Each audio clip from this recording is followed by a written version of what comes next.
नमस्कार दर्शकबिन, सञ्चार तथा सूचना प्रविधि मन्त्रालय र नेपाल टेलिभिजनको संयुक्त प्रस्तुति कार्यक्रम डिजिटल नेपालमा यहाँलाई स्वागत छ। हामी यस कार्यक्रममा नेपालका हरेक क्षेत्रमा सूचना प्रविधिको पहुँच, प्रयोग, विकास, विस्तार अनि यसको प्रभावका बारेमा जानकारी प्रस्तुत गर्ने गर्छौं। दर्शकबिन, पछिल्लो समय नेपाल सरकारले आफ्ना सेवाहरूलाई प्रविधि मैत्री बनाउन ल्याएको डिजिटल नेपालको अवधारणासँगै भूमि व्यवस्थापन तथा अभिलेख विभागले सूचना प्रविधिको प्रयोग कसरी गरिरहेको छ त आजको कार्यक्रममा हामी जानकारी प्रस्तुत गर्नेछौं। सूचना प्रविधिको क्षेत्रमा भएको विकाससँगै यसले ल्याइदिएको सहजताले गर्दा यसको प्रयोग वर्तमान समयमा हरेक क्षेत्रमा अपरिहार्य बन्न पुगेको छ भने यसले विकासको गतिमा एउटा नयाँ आयाम थपिदिएको छ। नेपाल सरकारले पनि सूचना प्रविधिको महत्त्वलाई आत्मसात गर्दै आफ्ना सेवालाई प्रविधि मैत्री बनाई सहज रूपमा नागरिकलाई सेवा प्रदान गर्न डिजिटल नेपालको अवधारणा ल्याएसँगै सरकारको महत्त्वपूर्ण निकाय भूमि व्यवस्थापन तथा अभिलेख विभागले पनि आफ्ना सेवाहरूलाई सरल, सहज, पारदर्शी बनाउँदै सुशासन कायम गर्न सूचना प्रविधिको प्रयोग गरिरहेको छ। परम्परागत रूपमा चलिआएको जग्गा प्रशासनलाई सूचना प्रविधिको माध्यमबाट आधुनिकीकरण गर्ने, सोही मार्फत विद्युतीय सुशासन कायम गर्ने, सेवाग्राहीलाई छिटो, छरितो र सहज रूपमा सेवा प्रदान गर्ने उद्देश्यले अहिले विभागले विभिन्न सूचना प्रविधिका कार्यक्रमहरू कार्यान्वयनमा ल्याएको छ। उदाहरणको लागि प्रमुख कार्यक्रमको रूपमा भूमि अभिलेख सूचना व्यवस्थापन प्रणाली, जसलाई अङ्ग्रेजीमा land records information management system LRIMS लागू भइरहेको छ। हालसम्म 108 वटा मालपोत कार्यालयहरूमा LRIMS प्रणाली लागू भएको छ। यसलाई हामीले अनलाइन सेवा भनेर पनि भन्छौँ र यो LRIMS को माध्यमबाट सेवाग्राहीहरूका लिखतहरू अनलाइन लिने र अनलाइन रूपमै जग्गा प्रशासन सम्बन्धी काम गर्ने गरी हामीले काम गरिरहेका छौँ। परम्परागत रूपमा हस्तलिखित माध्यमबाट हुँदै आइरहेको कित्ता काट, रोक्का, फुकुवा जस्ता जग्गा सम्बन्धी सम्पूर्ण कामहरू सेवाग्राहीले घरमै बसी अनलाइन प्रविधि मार्फत सहज रूपमा सेवा लिन यस विभागले भू सेवा केन्द्र सञ्चालन गरेको छ। भू सेवा केन्द्र भनेको एउटा प्रविधिको प्रयोग हो। हामीले जुन परम्परागत हामी लिखत तयार पारेर जुन कार्यहरू गरिँदै आएको थियो मालपोतमा, अब त्यो कागजपत्रको आधारमा मात्रै हामीले जग्गा सम्बन्धी काम गऱ्यौँ भने भोलि त हराएर नष्ट भएर जान पनि सक्छ। त्यहाँ त्यसलाई प्रविधिमा किन नलाने भनेर चाहिँ सबभन्दा पहिलो सुरुवाती कलङ्की मालपोत कार्यालयबाट चाहिँ भू सेवा केन्द्र सुरुवात भएको हो। र यसको चाहिँ अर्थ के हो भने इन्टरनेटको माध्यमद्वारा हाम्रो एउटा वेबसाइट छ public.dolma.gov.np। यो वेबसाइटमा गएर चाहिँ कसैले पनि इन्ट्री गरेर चाहिँ हाम्रो मालपोतमा रेकर्डहरू त्यहाँबाट सेन्ड गर्न सक्छ। त त्यसको लागि चाहिँ प्रक्रिया अलिक फरक छ। के छ भने हामीसँग युजरहरू पहिले लिनुपर्ने हुन्छ। यहाँबाट पहिले पटकै युजर भन्ने छ। पटकै युजरको लागि चाहिँ के छ भने जब कुनै पनि व्यक्तिले आफ्नो नागरिकता नम्बरको आधारमा जग्गा कारोबार गर्नु छ भने उसले यहाँ हामीसँग उसले फर्म भरेर यहाँ मालपोत कार्यालयमा उसले पब्लिक जुन dolma.gov.np जुन वेबसाइट छ त्यसको थ्रुबाट यहाँ पठाउँछ। त्यसपछि हामीले के गर्छौँ भन्दाखेरि उसको फर्म सबै चेक गरेपछि यदि ठिक छ भने उसलाई हामीले स्वीकृति गर्छौँ। स्वीकृति गर्दाखेरि उसको मोबाइलमा 4 वटा डिजिटको एउटा OTP कोड जान्छ। त्यो कोडको आधारमा उसले 1 वर्षमा 5 पटकसम्म चाहिँ उसले कारोबार, जग्गा सम्बन्धी कारोबार गर्न सक्छ। त्यो चाहिँ पटकै युजरको लागि भयो। अर्को साधारण युजर छ। साधारण युजरको लागि चाहिँ उसले त्यस्तै हाम्रो वेबसाइट थ्रु चाहिँ के गर्नु पर्यो भने हामीलाई रिक्वेस्ट उसले फर्म भरेर पठाउँछ अनि हामीले त्यो चेक गर्छौँ, भेरिफाई गर्छौँ। त्यो यदि ठिक छ भने उसलाई रु 500 रुपियाँ लिएर हामीले 10 वर्षसम्मको लागि चाहिँ युजर नेम र पासवर्ड हामी उपलब्ध गराउँछौँ भने। त्यस्तै अर्को भू सेवा केन्द्रको लागि व्यक्ति र संस्थाको लागि छ। यदि भू सेवा केन्द्र कसैले सञ्चालन गर्छ व्यक्तिगत थ्रुमा जनतालाई सेवा दिने हेतुले उसले स्थापना गर्न चाहन्छ भने त्यसको लागि चाहिँ उसले 50,000 रुपियाँ धरौटी राख्नु पर्यो र 3,000 चाहिँ दस्तुर तिर्नु पर्यो र उसले 1 वर्षसम्म चाहिँ उसले भू सेवा केन्द्र उसले कार्यालयको छेउमा अथवा घरमा जहाँ बसेर भए पनि सेवा दिन सक्छ। त्यसको लागि चाहिँ केही हामीले उसको भनौँ भौतिक स्थितिहरूको लागि पनि केही क्राइटेरिया राखेको छौँ। जस्तो कम्प्युटर, स्क्यानर, प्रिन्टर, नेटहरू सबै भएको हुनुपर्ने भनेको छ र उसले त्यो स्थापना गरेपछि त्यसबाट जनतालाई सेवा दिन सकिन्छ भने। अर्को संस्थाको हकमा चाहिँ के छ भने 2 लाख रुपियाँ धरौटी राख्नु पर्यो र 5,000 दस्तुर 1 वर्षको लागि राखिसकेपछि उसले संस्थागत रूपमा पनि सेवा दिन सक्छ र उसले त्यो चाहिँ मालपोतकै छेउमा बसेर दिनुपर्छ भन्ने भएन, घरबाट अथवा कुनै ठाउँबाट पनि उसले सेवा दिनको लागि चाहिँ सकिन्छ। भनेपछि अब यहाँ के कुरो बुझ्नु पर्यो भने कुनै पनि के अरे दिने र लिने बिचको जग्गा कारोबार गर्नु छ भने पहिले सिधै मालपोत कार्यालयमा आएर लेखापढी मार्फत हाम्रो के अरे हस्तलिखितबाट गर्ने चलन थियो भने अब दिने र लिने बिच चाहिँ जुनसुकै ठाउँबाट पनि के अरे यो सेवा जुन मैले भने भूसेवा केन्द्र लिएको ठाउँमा गएर चाहिँ आफै लिन पनि पाइयो, पटकैबाट साधारणबाट पनि पाइयो, होइन म भूसेवा केन्द्र मार्फत जान्छु भनेर उसले भूसेवा केन्द्र मार्फत पनि जान पाउने भयो र उसले त्यहाँ फर्म भरिसकेपछि त्यहाँ सबै इन्ट्री गरेपछि उसले के गर्छ भने त्यो सेवा केन्द्रबाट चाहिँ हाम्रोमा चाहिँ नम्बर सेन्ड हुन्छ र सेन्ड भएपछि के अरे 2 प्रति प्रिन्ट हार्ड कपी र त्यो नम्बर लिएर मालपोत कार्यालयमा आएपछि त्यो नम्बर मालपोत कार्यालयमा उसले सेन्ड गरेर चाहिँ त्यहाँ आइसकेको हुन्छ।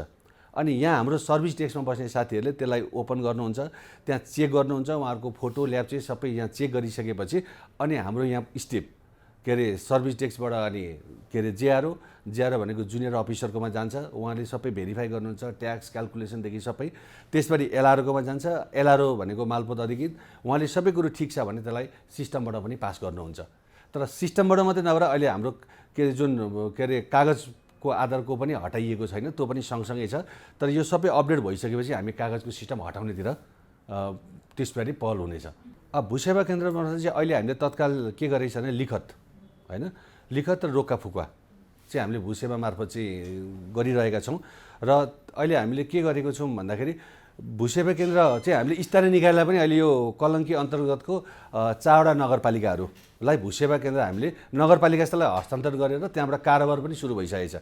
अब कुनै सेवाग्राहीले नगरपालिकामा गएपछि घरबाट सिफारिस अनि के अरे मृत्यु के प्रमाणपत्र जे जति हुन्छ नगरपालिका सँगसँगै उहीँबाट यो इन्ट्री गरेर पनि आउन मिल्छ। अहिले कलङ्की अन्तर्गतको 4वटा नगरपालिका र 3वटा महानगरपालिका वडाहरूलाई चाहिँ दिन बाँकी छ होइन। नगरपालिकाबाट त सेवा सुरु भइ पनि सकेको छ। प्रविधिको पहुँच बाहिर रहेका आफ्ना सेवाग्राहीलाई मध्यनजर गर्दै सेवालाई सहज सरल रूपमा प्रदान गर्न यस भूसेवा केन्द्रले आवश्यकता अनुरूप व्यक्ति र संस्थागत रूपमा एजेन्सी मार्फत सेवा लिन दिन सकिने व्यवस्था पनि गरेको छ। पहुँच बाहिर भएको भनेको अब इन्टरनेट त प्राय सबै ठाउँमा पुगिसकेको छ। यो इन्टरनेट बेस हो भनेपछि हामीले के अरे कसैले इन्ट्री गर्यो भने अब मोबाइलको थ्रुबाट पनि हाम्रो भनौँ न के अरे कसैले जग्गा कारोबार गर्नु छ भने 1 आवरको हाम्रो जुन अनलिमिटेड प्याकहरू लिएर पनि अन गरेर पनि हामीले कारोबार गर्न सक्यो भने चाहिँ यो नेटको पहुँच त अब सबै ठाउँमा पुगिसकेको छ। त्यो गर्दाखेरि यहाँ आउने मालपोतमा भिडभाड हुने अनि यहाँ मालपोतमा आएर लेखापढीहरूसँग के अरे आज र भोलि भन्ने अब सिस्टममा त्यस्तो भएन।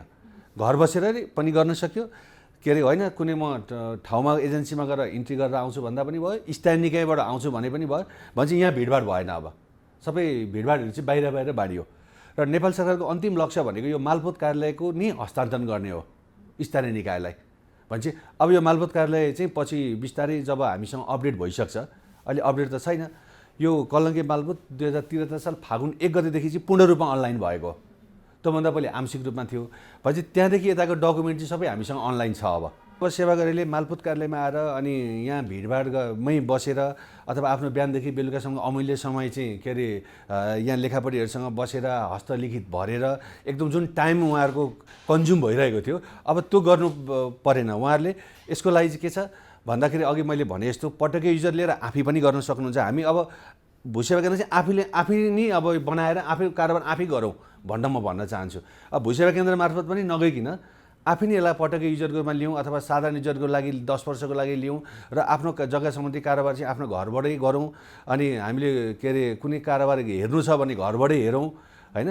त्यसको लागि चाहिँ हाम्रो मालपोत कार्यालयमा आएर यो भिडभाडमा के अरे टाइम हाम्रो खर्च नगरौँ। अब हामी प्रविधिमा प्रवेश गरिसकेको छौँ। प्रविधिमा प्रवेश गरिसकेपछि हामी त्यो प्रविधिलाई प्रयोग गरौँ। विगतमा झन्झटिलो अपारदर्शी जस्ता सबैभन्दा बढी जनगुनासो रहने मालपोत कार्यालयले आफ्ना सेवालाई छिटो छरितो सहज सरल रूपमा प्रदान गर्न, सेवालाई पारदर्शी बनाउँदै सुशासन कायम गर्न प्रविधिमा आधारित अनलाइन सेवा प्रणाली मार्फत सेवा प्रदान गरिरहेको छ। काठमाडौँ जिल्ला अन्तर्गत हाम्रो मालपोत 6वटा मालपोत कार्यालयहरूमध्ये कलङ्की मालपोत कार्यालय एउटा हो। यो कार्यालय नमुना मालपोत कार्यालयको रूपमा सम्माननीय प्रधानमन्त्रीज्यूबाट 2076 साल असार 4 गते उद्घाटन गर्नुभएको थियो। त्यसपछि हामीले यो सूचना प्रविधि मैत्री कार्यालयको रूपमा यसलाई पूर्ण अनलाइन मार्फत सेवा प्रदान गर्दै आइरहेका छौँ। सेवाग्राहीले यो अनलाइनबाट सेवा लिँदाखेरि हामीले भूसेवा केन्द्रहरू अनुमति दिएका छौँ 117वटा भूसेवा केन्द्रहरू। त्यो भूसेवा केन्द्रमा गएर उहाँहरूले चाहिँ सम्पूर्ण डकुमेन्टहरू उहाँहरूले त्यहाँ स्क्यानिङ गर्नुहुन्छ र त्यहाँबाट स्क्यानिङ गरिसकेपछि हाम्रो सिस्टममा आउँछ। सिस्टममा आएपछि जिआरओमा जान्छ। जिआरओ भन्नाले हाम्रो सिस्टमले सम्पूर्ण डकुमेन्टहरू हेरिसकेपछि हाम्रो सिस्टममा फरवार्ड हुन्छ। त्यसपछि हाम्रो जुनियर अफिसरले त्यसको चाहिँ हेर्नुहुन्छ र हाम्रो सिनियर अधिकारीबाट त्यो सम्पूर्ण हेरिसकेपछि त्यसलाई सेवा दिने गर्नुहुन्छ, पास हुन्छ। सम्पूर्ण प्रक्रियाहरू कागजातहरू डकुमेन्ट लिएर आउनु हो भने हामीहरूले एकै दिनमा उहाँहरूको चाहिँ पास गरेर पठाउँछौँ र कुनै कागजहरू प्रक्रियाहरू नपुगेपछि सेवाग्राहीलाई यो कागज पुऱ्याएर ल्याउनुहोस् भन्दाखेरि उहाँहरूले त्यही झन्झटिलो मान्नुहुन्छ र हामीहरूले यसलाई सेवालाई पारदर्शी बनाउनको लागि सम्पूर्ण सेवाहरू एउटै डेस्कबाट जग्गा रोक्का मोड भिडाउने पासदेखि लिएर सम्पूर्ण एउटै एकै सर्भिस डेस्कबाट दिने गरेका छौँ। मुख्य चुनौती त हामीहरूको चाहिँ अब यो प्रविधि नयाँ प्रविधि हो, नयाँ सुरुवातदेखि सुरु गरेका छौँ होइन। यसमा मेन कुरो भनेको सफ्टवेयरहरूमा सर्भरमा बेलामा डाउन हुने कारणले गर्दा धेरै समस्याहरू गुनासाहरू पनि आउँछन्। सहजै छ यो प्रविधिको एउटा विकासको क्रममा अनलाइन एउटा सुविधा अब गभर्मेन्टले सबै क्षेत्रमा अनलाइनकै सुविधाहरू गरेको छ, त्यो राम्रै कुरा हो। तर अनलाइनको कारणले दुविधा चाहिँ नि केही पनि भएको छैन, सुविधै छ। अनलाइनबाट अहिले यो सेवा सुरु गरेको त धेरै नै सजिलो भएको छ होइन। पहिला जस्तो अब क्युमा बस्नु पर्दैन, लाइनमा बस्नु पर्दैन, घन्टौँसम्म अब गर्नु पर्दैन। अनलाइनबाट एकदमै सजिलो भएको छ।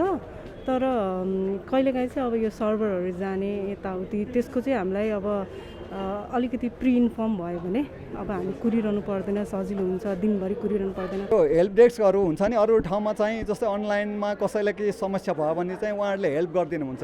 तर यहाँ चाहिँ मैले यस्तो देखेन होइन। जस्तो कोही मान्छेले त इन्टरनेट अब कम्प्युटर भन्ने कुरो पनि थाहा छैन नि होइन। अब उहाँहरूले के भन्नुहुन्छ भन्दाखेरि तपाईँ अनलाइन भर्नुहोस्। तर अनलाइन भनेको के कुरा भन्ने कुरा नै मान्छेले बुझेको छैन अहिलेको परिप्रेक्ष्यमा। अब यो मालपोत कार्यालयले चाहिँ म उहाँहरूलाई के एउटा सुझाव दिन चाहन्छु भन्ने, यो अनलाइन सम्बन्धी जुन सूचना पार्टीहरूमा त्यसको इन्फर्मेसनहरू राख्नु पर्यो, त्यसको प्रयोग कसरी गर्ने होइन। अब त्यसको लागि केही छैनमा 1-2 महिनामा चाहिँ यहाँको ट्रेनरहरू राखेर उहाँहरूले चाहिँ यो तरिकाले भर्नुपर्छ भन्ने खालको चाहिँ त्यसरी गऱ्यो भने चाहिँ अलिकति सहजता हुन्छ जस्तो लाग्छ। यो अनलाइन सेवा सुरु गरेपछि चाहिँ सहज भएको छ होइन। पहिला जस्तो टाइम धेरै लाग्दैन, राम्रो छ। सूचना प्रविधिको प्रभावकारी कार्यान्वयनका लागि यस विभागले भूसेवा केन्द्र, भू अभिलेख सूचना व्यवस्थापन प्रणाली जस्ता प्रविधि मैत्री सेवाहरू सञ्चालन गरिरहेको छ भने यसलाई आगामी दिनमा देशैभरका आफ्ना कार्यालयहरूमा सुरु गर्ने योजना महत्त्वका साथ अगाडि बढाएको छ। सूचना प्रविधिलाई जग्गा प्रशासनमा प्रयोग गर्ने कार्यक्रम अन्तर्गत अन्य विभिन्न कार्यक्रमहरू पनि सञ्चालित छन्। पहिलो LRIMS प्रणाली भयो, दोस्रोमा पब्लिक एक्सेस मोडल भनेर भनिन्छ हामीले। त्यो भनेको नेपालीमा भूसेवा केन्द्र भनेर भन्छौँ। त्यो भनेको जग्गा प्रशासन सम्बन्धी काम कारबाहीहरू नागरिक स्वयंले आफ्नै विद्युतीय उपकरणबाट विभिन्न लिखतहरू मालपोत कार्यालयमा चाहिँ पेश गर्ने र सोही माध्यमबाट सेवा प्राप्त गर्ने सिस्टम छ। त्यो चाहिँ हाल करिब 20 कार्यालयहरूमा लागू भएको छ र अन्य विभिन्न स्थानीय तहहरूमा पनि लागू भएको अवस्था छ भने अब हाम्रो आगामी कार्यक्रममा त्यो LRIMS हाल 108 कार्यालयमा भएकोमा यसलाई बढाएर 126 सबै कार्यालयमा लागू गर्ने र पब्लिक एक्सेस मोडल जुन भूसेवा केन्द्र छ ती भूसेवा केन्द्रहरू सबै कार्यालयमा सञ्चालन गर्ने र ती केन्द्रहरू स्थानीय तहमा पनि सञ्चालन गर्ने।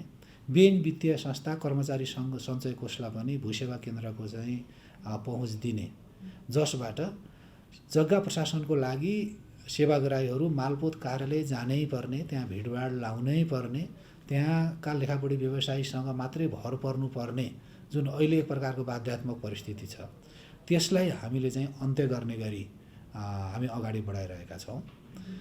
र पहिलो LRIMS भयो, दोस्रो PAM जुन पब्लिक एक्सेस मोडल भयो र तेस्रो अहिले विभागले सञ्चालन गरिरहेको कार्यक्रममा मालपोत कार्यालयहरूमा भएका ढड्डा श्रेष्ठहरू र अभिलेखहरूलाई स्क्यानिङको माध्यमबाट डिजिटाइज गर्ने, सबै ढड्डा श्रेष्ठहरूलाई कम्प्युटरीकृत गर्ने र ती ढड्डा श्रेष्ठहरूको अभिलेख LRIMS प्रणालीमा आबद्ध गर्ने, ताकि अब पुराना ढड्डा श्रेष्ठहरू अभिलेख खोज्नको लागि त्यो पुराना ढड्डाहरू चाहिँ खोजिरहनु नपरोस्, कम्प्युटर प्रणालीकै माध्यमबाट खोज्न सकियोस् र त्यसलाई प्रमाणित गर्न सकियोस् भन्ने किसिमले अहिले 60वटा मालपोत कार्यालयमा यो ढड्डा श्रेष्ठ स्क्यानिङ गर्ने र चाहिँ त्यसको डाटालाई डिजिटाइज गर्ने काम भइरहेको छ भने यो चालु आर्थिक वर्षमा बाँकी रहेका 66वटा कार्यालयहरूमा पनि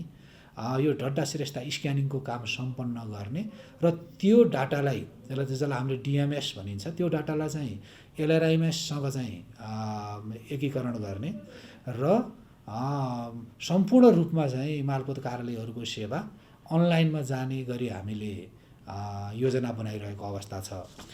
त्यसै गरेर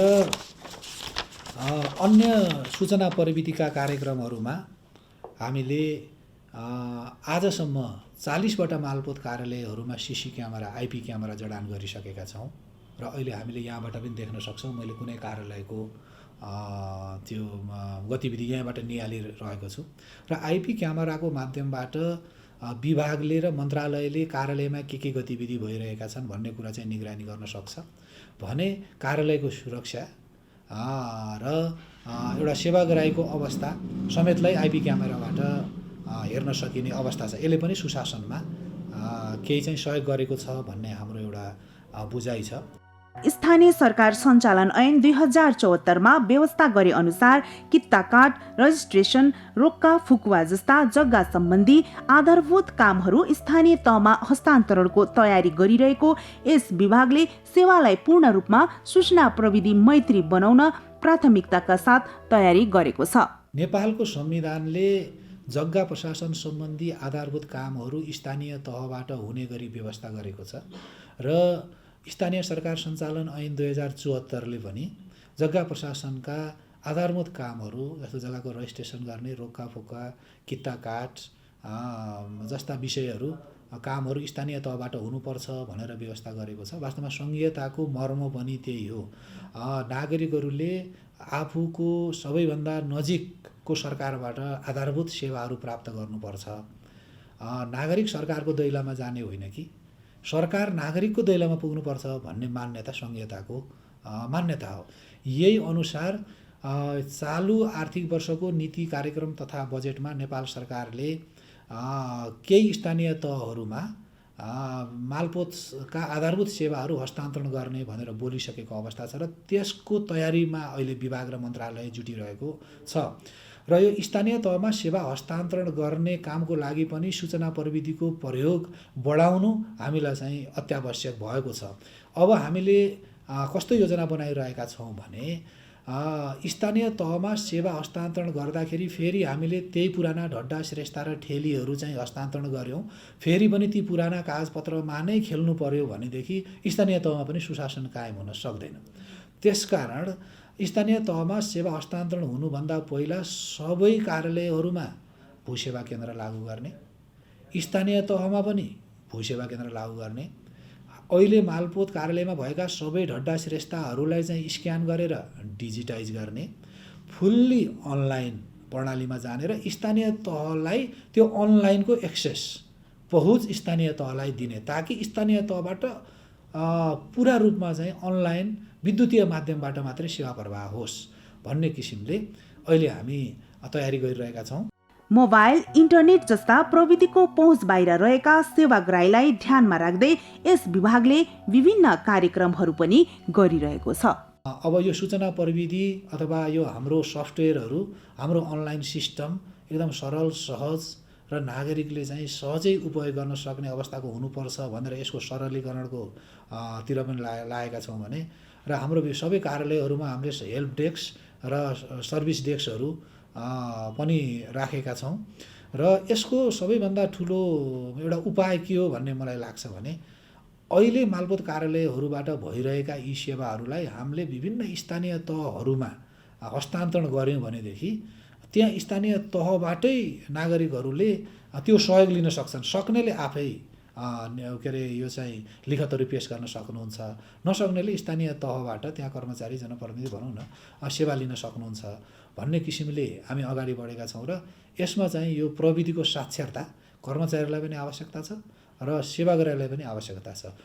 हाम्रो परिवेशमा नयाँ रहेको सूचना प्रविधिको कार्यान्वयनमा साधन स्रोतको कमी, पहुँचको कमी, प्रविधि सम्बन्धी जानकारीको कमी जस्ता चुनौतीका बावजुद यस विभाग आफ्ना सेवालाई पूर्ण रूपमा प्रविधि मैत्री बनाई नेपाल सरकारले ल्याएको डिजिटल नेपालको अवधारणालाई कार्यान्वयन गर्ने लक्ष्यमा अगाडि बढिरहेको छ। पहिलो त प्रविधिले साधन स्रोतको माग गर्छ। त्यो साधन स्रोत पनि हामीसँग पर्याप्त मात्रामा छैन। प्रविधिमा प्रयोग हुने प्राविधिक उपकरणहरू भनौँ न अब विभिन्न चाहिँ सिग्नेचर प्याडहरू हुन्छ, कम्प्युटरहरू हुन्छ, स्क्यानरहरू हुन्छ। अब ती प्रशस्त मात्रामा आवश्यक पर्छ। तर हामीले एक पटकको लागि हामीले कम्प्युटरको व्यवस्था गर्छौँ, ती उपकरणको व्यवस्था गर्छौँ, तर दिगो रूपमा फेरि चाहिँ त्यसलाई रिप्लेस गर्ने, त्यसलाई मेन्टेनेन्स गर्ने समेतको साधन स्रोत हामीसँग नभएको अवस्था छ। त्यो एउटा चाहिँ ठुलो चुनौती बनेर आएको छ। दोस्रो, प्रविधिले इन्टरनेट बिनाको प्रविधि अहिले हामीले प्रयोग गर्न सक्दैनौँ। इन्टरनेटको लागि हामीले अन्य निकायसँग भर पर्न पर्छ। जस्तो हामीले ताप्लेजुङमा त्यहीँकै लोकल हामीले चाहिँ इन्टरनेट लिनुपर्ने अवस्था हुनसक्छ। हामीसँग प्राविधिक उपकरणहरू मोडर्न छन्, आधुनिक छन्, पर्याप्त छन्, तर इन्टरनेट नचल्दाखेरि, स्लो हुँदाखेरि ती उपकरणहरूले चाहिँ काम गर्न सक्ने अवस्था छैन र सेवाग्राहीहरूबाट पटक पटक गुनासो आइरहेको अवस्था छ। र यसरी चाहिँ अब विभिन्न यो अनलाइन सेवामा जानको लागि चाहिँ साधन स्रोत, जनशक्ति, अब इन्टरनेट, सेवाग्राहीको प्रविधिप्रतिको ज्ञान, तत्परता र यी विषयका यी विभिन्न चाहिँ चुनौतीहरू हामीसँग छन्। यति चुनौतीका बावजुद पनि हामी चाहिँ अब अगाडि बढिसकेपछि फर्कने भन्दा पनि हामी अगाडि नै ती चुनौतीहरूलाई सामना गरेर समन्वय गरेर जानेतर्फ नै हामी लागिरहेका छौँ। दर्शकबिन, आजको कार्यक्रममा हामीले भूमि व्यवस्थापन तथा अभिलेख विभागले आफ्ना सेवाहरूलाई कसरी प्रविधि मैत्री बनाउँदै लगेको छ भन्ने विषयमा जानकारी प्रस्तुत गर्यौं। अर्को हप्ता हामी फेरि यस्तै जानकारीमूलक विषयवस्तु लिएर उपस्थित हुनेछौँ। त्यतिन्जेलसम्मको लागि आज्ञा दिनुहोस्। हेर्दै गर्नुहोला नेपाल टेलिभिजन। हस्त नमस्ते।